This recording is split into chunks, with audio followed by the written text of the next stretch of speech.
ఏపీఎస్ఆర్టీసీలో వేతన సవరణపై ఏకాభిప్రాయం కుదరడం లేదు. కార్మికులు 50% వేతన సవరణ కోరుతుంటే ప్రస్తుత పరిస్థితుల్లో 15% మించి ఇవ్వలేమని చర్చల సందర్భంగా యాజమాన్యం స్పష్టం చేసింది. డిమాండ్ల పరిష్కారంపై ముఖ్యమంత్రితో మాట్లాడతానని, సమ్మె ఆలోచన విరమించుకోవాలని కార్మిక సంఘాలకు ఆర్టీసీ ఎండీ విజ్ఞప్తి చేశారు. వేతన సవరణ సహా మరో 19 డిమాండ్లపై సమ్మె నోటీసు ఇచ్చిన ఎంప్లాయీస్ యూనియన్ నేతలతో ఆర్టీసీ ఎండీ సురేంద్రబాబు నేతృత్వంలోని బృందం చర్చలు జరిపింది.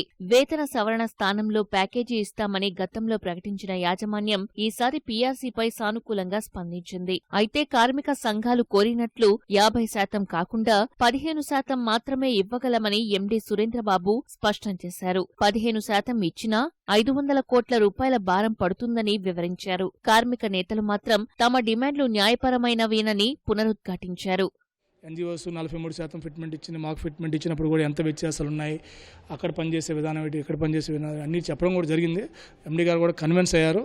వాస్తవాలు నేను కాదన్ను, కానీ ఫైనాన్షియల్ పొజిషన్ ఈ విధంగా ఉందని ముఖ్యమంత్రి గారి దృష్టిలో తీసుకెళ్లి ఇవాళ బస్సులు కొనుగోలు సంబంధించి ఇతరత్ర ఇబ్బందులు, కాలం చెల్లిన బస్సులు రీప్లేస్మెంట్ చేయాలంటే ఇంచుమించు 3,000 కోట్లు కావాల్సిన అవసరం ఉంది. 50% ఫిట్మెంట్ ఇవ్వాలంటే 1,250 కోట్లు అవుతుంది. ఇది కూడా ముఖ్యమంత్రి గారి దృష్టిలో తీసుకెళ్లి ఫైనాన్షియల్ పొజిషన్ అక్కడ చూసుకొని మా అభిప్రాయాన్ని స్పష్టంగా ఎంత ఏంటి అని చెప్తా ఉన్నారు. ఫైనల్గా చెప్పేది ఒకటే, మా న్యాయమైన డిమాండ్స్ పరిష్కరించాల్సిన అవసరం, పరిష్కరించకపోతే మేము ఇచ్చిన నిర్ణయానికి కట్టుబడి ఉంటామని తెలియజేస్తాం. కార్మికులు 20 నెలలుగా ఓపికతో ఉన్నారు. ఇక ఓపిక నశించిపోయే కార్యక్రమం ఆసనమయ్యే సందర్భం వచ్చింది కాబట్టి వెనువెంటనే యాజమాన్యం అదేవిధంగా ప్రభుత్వము చొరవ తీసుకొని కంపల్సరిగా ఈ వేతన సవరణ 2015ని అతి వీలైనంత త్వరగా ఈ నెలలోనే ప్రకటించి కార్మికుల మనోభావాలను కాపాడే విధంగా చొరవ తీసుకోవాలని మేము కోరుతున్నాం. కార్మికుల డిమాండ్లు నెరవేర్చేందుకు అవసరమైన డబ్బు ప్రస్తుతం ఆర్టీసీ వద్ద లేదన్న ఎండీ సురేంద్రబాబు ప్రభుత్వ సాయం కోరేందుకు ముఖ్యమంత్రితో మాట్లాడతానని నచ్చజెప్పారు. ఈ నెల 18న జరిగే సమావేశంలో సర్కార్ నిర్ణయాన్ని వెల్లడిస్తానన్నారు.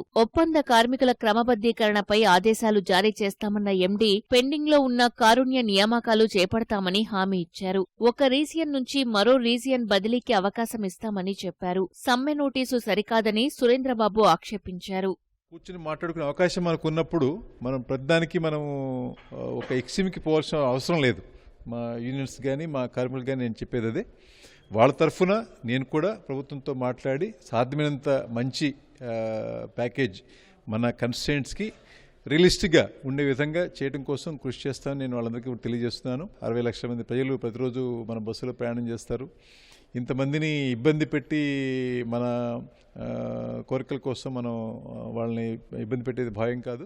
ప్రభుత్వం నిర్ణయం కోసం వేచి చూస్తున్న ఎంప్లాయీస్ యూనియన్ ఈలోగా మిగతా కార్మిక సంఘాలతో నేడు భవిష్యత్ కార్యాచరణపై చర్చించనుంది. యాజమాన్యం ప్రభుత్వంపై ఒత్తిడి తెచ్చేందుకు ఈ నెల 8, 9, 10 తేదీల్లో సమ్మె సన్నాహక సమావేశాలు నిర్వహించాలని నిర్ణయించింది.